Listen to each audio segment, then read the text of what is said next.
my story, it's sad but true. It's about a girl that I once knew.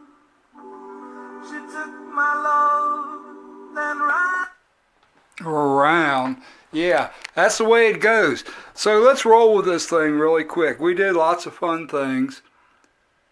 The name of the film, the little video, is I Married a Melunchen.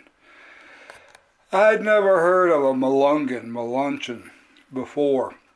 In fact, I didn't hear of it when I was married to the person. Well, where does the story begin? The story begins in Johnson City, Tennessee in the 80s. I was doing antique shows there, and Asheville, Chapel Hill, and places like that, you know. I met a girl, a special girl, okay. Her name was Sue. We hit it off pretty good, okay. Pretty soon, we were talking about getting married, because I was 30 years old and I'd never been married. My dad got married when he was 30, and you know how you get into those little traps. Okay, we decided to get married. And we did lots of fun things, and that lasted for about 3 years or so. You know, Jamaica, New York, Canada, new car. She wanted to move back to Tennessee. She was from the Blountville, Bristol area, okay? But I didn't want to move back, and it just, we left. That's the way it goes. Okay, time flies forward, and later I read an article in the Washington Post about these Melungens, okay? Melungens.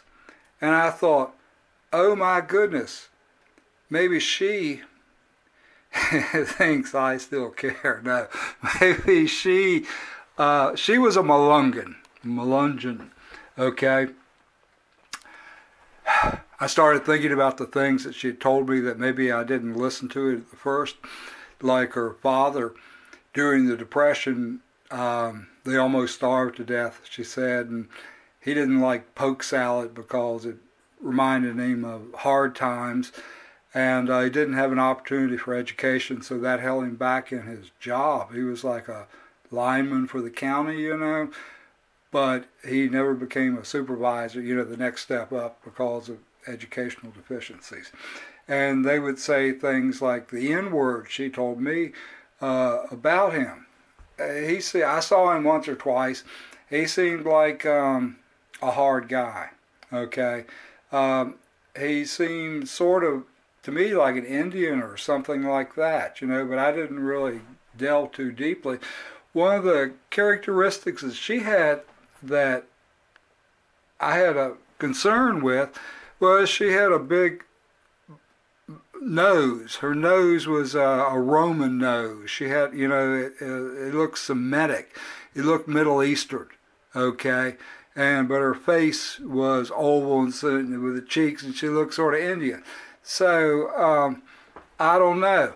One time we were in this restaurant in D.C., and it was run by Turks or Libyans or something like, some kind of group like that, you know, Middle Eastern type people. This was back then before Middle East became anything.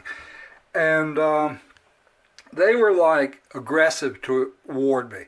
It was like, you got one of our women or something like that. And I always kind of remembered, I mean, it wasn't overt, but I got the message, okay? That was interesting. The reason I'm doing this video is for views. I think it's a nice little subject to touch on. It's something I've got some personal experience with. Okay, dig it.